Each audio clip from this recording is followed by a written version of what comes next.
তোমার বাবার চোখ বন্ধ হলে না বুঝবা দুনিয়া কাকে বলে। তোমার বাবার উপার্জন শেষ হয়ে গেলে না বুঝবা দুনিয়া কাকে বলে। তোমার কাঁধে যখন উপার্জনের দায়িত্ব আসবে তখন না বুঝবা দুনিয়া কাকে বলে, রোজগার কত কষ্ট। সেদিন আমি একজন লোককে দেখছি, তাকাইয়া দেখছি অনেকক্ষণ, ট্রাকের থেকে সিমেন্টের বস্তা নামাইতেছে। আমি লোকটার দিকে তাকাইয়াছিলাম, সারাটা শরীর ঘামে। আমার মনে হয় যেন লোকটা মানে পানির মধ্যে, সারাটা চুল চেহারা তার ঘামে, ঘাম বাইয়া বাইয়া পড়তেছে। তাহলে এক বস্তা ট্রাকের থেকে প্রতি বস্তা সিমেন্ট নামাইয়া গোডাউনে থুইলে সর্বোচ্চ 60 টাকা, 8 টাকা বা 10 টাকা দেয়। সর্বোচ্চ রেট হলো 10 টাকা, মানে এন থেকে হয়তো গোডাউনে থুইবে আর কি। তাহলে 50 বস্তা সিমেন্ট যদি এই বেচারা নামায়, তাহলে প্রিয় যুবক ছেলে 50 বার এই লোকটাকে, তোমার বাবাকে হতে পারে 50 বারই উনি কোমরটা বাঁকা। তাহলে কেমনে বস্তাটা লইব? 50 কেজি সিমেন্টের, 50 কেজি সিমেন্টের একটা বস্তা বেচারা কেমনে নিবে? প্রতিবারই তাকে কোমর বাঁকা করতে হয়েছে।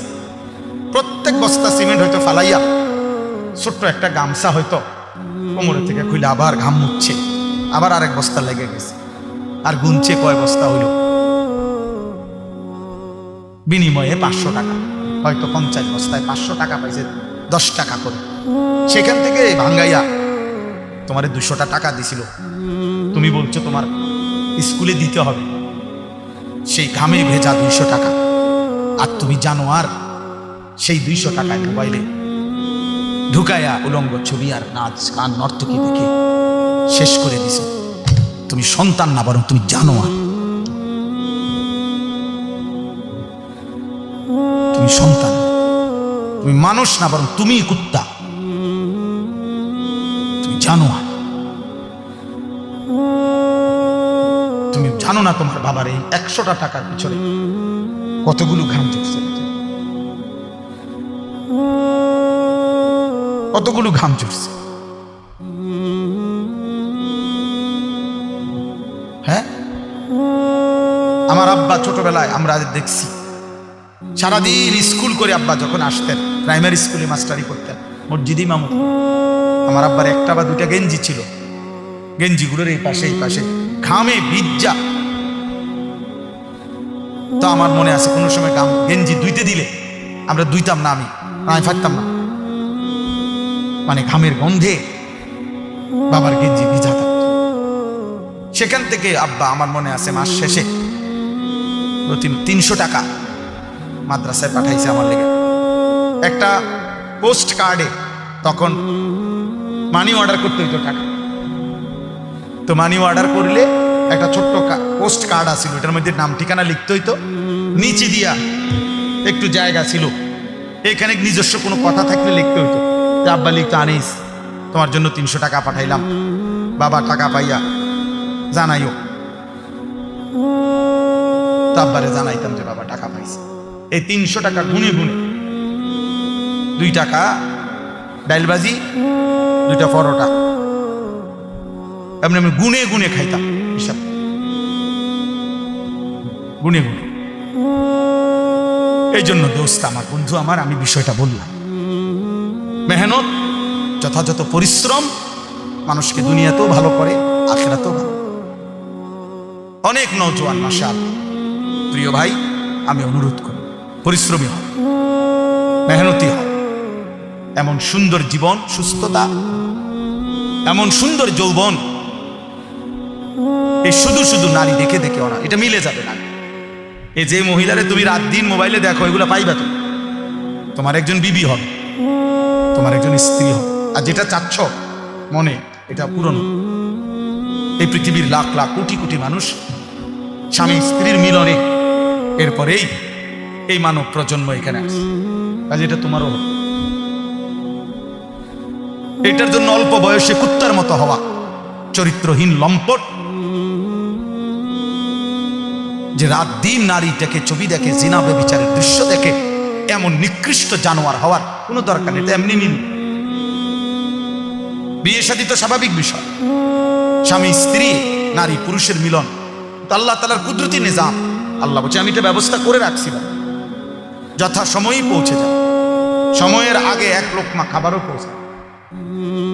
আমরা কিতাবে পড়ছি, কিতাবের মধ্যে আছে, আমরা পড়ছি যে হে আল্লাহর বান্দা, তোমার লোকমা যদি, তুমি আসো জমিনে আর তোমার একটি লোকমা যদি পাহাড়ের উপরেও থাকে, তো নিশ্চিত মনে রেখো, ইয়াকিন, পাহাড়ের উপরের ওই লোকমাটাই তোমার মুখে পৌঁছবে। আর আল্লাহর ওলিরা বলেন, যদি হে আল্লাহর বান্দা, তুমি মুখের কাছে দুই ঠোঁটের সামনে নিয়ে আসছো লোকমা, কিন্তু যদি সেটা তোমার ফয়সালাতে না থাকে, খোদার কসম ওই লোকমা তোমার ভিতরে ঢুকবে না। নওজোয়ান ভাই, তোমরা যারা এখানে ওইদিকে দাঁড়ায় আছো, দয়া করে পিছনে গিয়ে বসো, আর নাই তো চলে যাও। ভাইয়া দাঁড়ায় থাকো না, কারো যদি বসতে সমস্যা হয় দূরে চলে যাও, অন্য কোথাও চলে যাও, আর নাই তো এখানে বসো।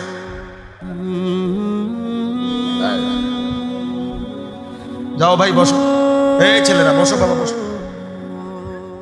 তোমরা যাও, সরো ওই দিকে, সরো ভাই, বড় কথা শোনো ভাই, বসো।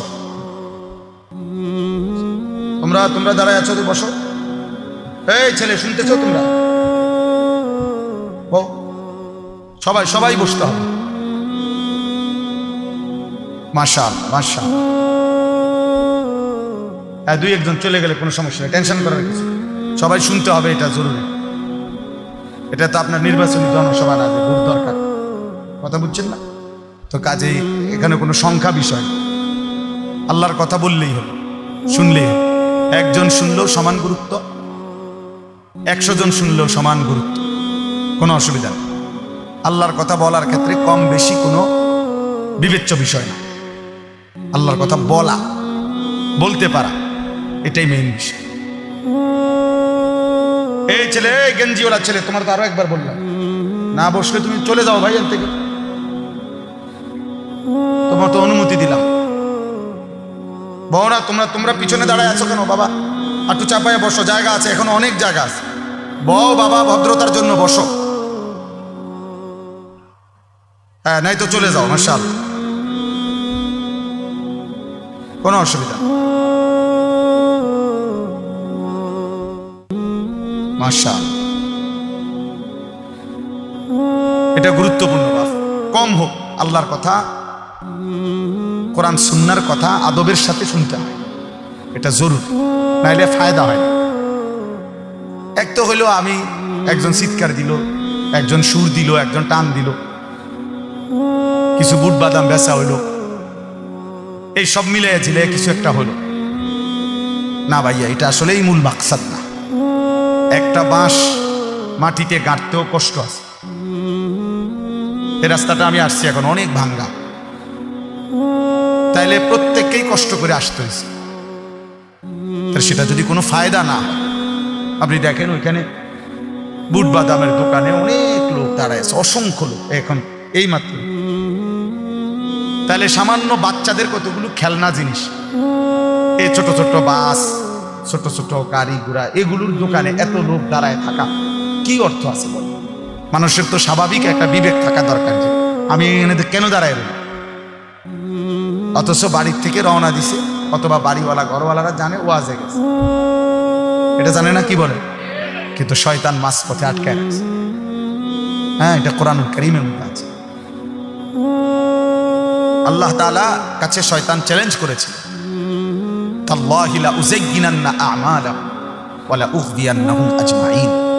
আল্লাহর কসম, হে আল্লাহ, আমি আপনার বান্দাদের কাছে তাদের কাজকে গুনাহের রং দিয়ে সাজিয়ে দেব, অতঃপর আপনার বান্দাদেরকে আমি পথভ্রষ্ট করে দেব, পথভ্রষ্ট করে দেব। আল্লাযীনা যাল্লা সা'য়ুহুম ফিল হায়াতিদ দুনিয়া ওয়া হুম ইয়াহসাবুনা আন্নাহুম ইউহসিনুনা সুনআ। কোরআন শরীফে আছে, আল্লাহ বলেন, অসংখ্য ক্ষতিগ্রস্ত বান্দা আছে এমন, দিন রাত তারা তাদের পরিশ্রম, কর্মকাণ্ড, কাজকর্মের দ্বারা ভাবতেছে অনেক ভালো কিছু করছে। আল্লাহ বলেন, অথচ আসলে তারা ধোঁকা খাচ্ছে, বরং পথভ্রষ্ট হচ্ছে, নিজেদের সমস্ত আখিরাত খাসারা বরবাদ করছে, বরবাদ করতেছে। আফামান যুগিনা লাহু সুউ আমালিহি ফারাআহু হাসান, এটাও কোরআন শরীফের আয়াত। আল্লাহ তাআলা বলেন, যাকে তার গুনাহ, তার নাফরমানির কাজটাকে তার কাছে খুব সুন্দর করে দেয়া হয়েছে, আর সেইটাকে মনে করতেছে ভালো কাজ, অথচ আসলে শয়তান তার নিকটে গুনাহকে সুন্দর করে সাজিয়ে দিছে। এই জন্য বাপ আমরা এটা বুঝা উচিত। আরবিতে বলা হয় কালিমাতু হাক্কিন উরিদা বিহাল বাতিল, কথা সত্য মতলব খারাপ। অর্থাৎ অনেক সময় এমন হয় যে কথা তো সুন্দর কিন্তু ভেতরের উদ্দেশ্য খারাপ। এই জন্য অনেক কিছু তো আমাদের কাছে মনে হয় এটা করলে খুব সুন্দর হবে, কিন্তু এর দ্বারা উদ্দেশ্য ভিন্ন। এই জন্য দেন একটু আগায় দেন, একটু একটু করে। আরে আপনি কথা বলেন, আসতে বলেন।